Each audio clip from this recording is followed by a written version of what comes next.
People are now more than ever disconnected from their food. It has been said that 9 out of 10 people eat chocolate, and the 10th is lying. It's no wonder that the global chocolate market is expected to grow to roughly $161 billion in revenue by the year 2024. So, where does chocolate come from? Here in a little shop called Mahogany Chocolate, Armando Choco is preparing a fresh batch of chocolate for our new chocolate bars. We want to represent the hard work of the growers, the hard work of the guys that are processing the cocoa beans, and on the overall canvassing, all of that is the quality of the cocoa beans.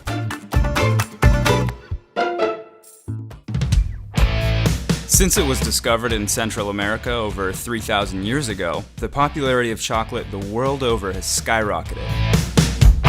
There are seemingly endless ways cacao products can be prepared or combined with other ingredients to create amazing and unique flavors.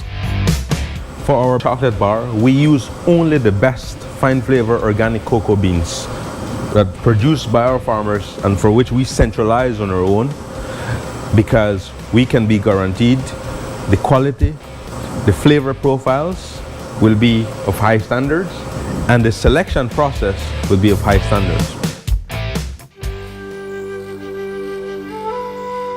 Getting back to how it's made, similar to coffee, the climate, soil, and processing of cacao all affect the final flavor profile. Here at our Pieni Farms in Punta Gorda, a small town in southern Belize, we operate 169 acres of fine flavor cacao farms. Unsurprisingly, there is a lot of work that takes place prior to you seeing one of our chocolate bars in the store. Quality starts with the careful selection of mother tree seeds from select farms in Belize, which are then planted in our proprietary cacao sapling nursery. The nurseries provide healthy and desirable cacao sapling varieties for our farms. The saplings are then used to plant our raw land farms, as well as to replace older trees in pre-existing farms which have passed their peak production cycles. Throughout each stage in the growing process, the trees are meticulously tended to in order to make sure that they receive sunlight and are kept free from weeds and pests.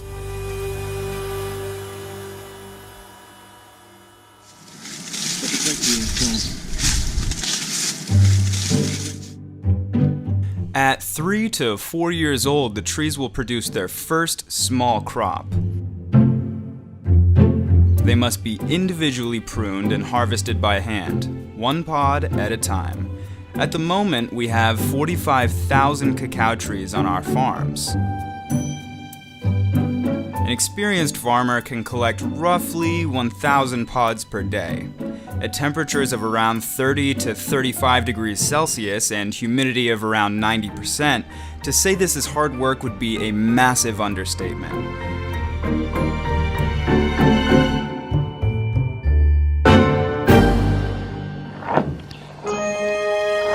The entire process of tending to, harvesting, seed removal, and fermentation is extremely labor-intensive. The fermentation process is a key step in developing the natural, fine flavor of our beans. Beginning immediately after the pods are harvested, we ferment our beans for approximately 6 days. Cut tests and temperature readings are recorded to monitor progress, and adjustments are made to achieve the highest quality. We do this using passive solar energy at our fermentation and drying depot.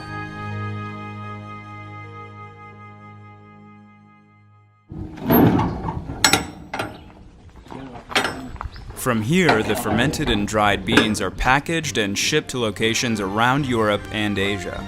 They are also taken to our chocolate factory in Punta Gorda, Belize, where Armando Choco is waiting to take us through the process of turning our cacao beans into delicious chocolate.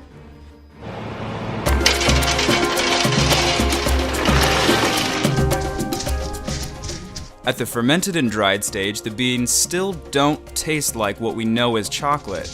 To bring out the rich flavor, we roast our beans for 40 minutes. Then they must be cracked and winnowed to get rid of the outer shell and any remaining impurities. What's left is called the nib. These nibs are then loaded into the grinder where they stay for up to 72 hours. This process releases the fats inside and the nibs turn to liquid. What comes out of the grinder is known as cacao liqueur. This process is repeated several times to smooth the liqueur.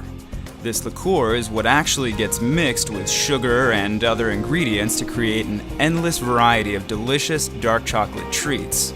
But because not everyone likes dark chocolate, we also turn this liqueur into milk and white chocolate. How? The answer is that we squeeze the heck out of the liquor using a hydraulic press, and what comes out is pure cacao butter.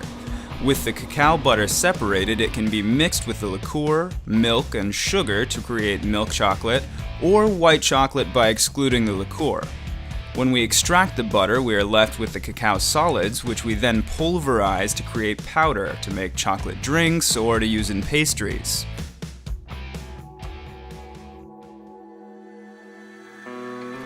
So, from the tending of seeds in our nursery to the meticulous job of harvesting each individual pod from a tree, and finally the magic that takes place inside of a chocolate factory, with a couple of steps in between, in a cacao pod is how we make chocolate.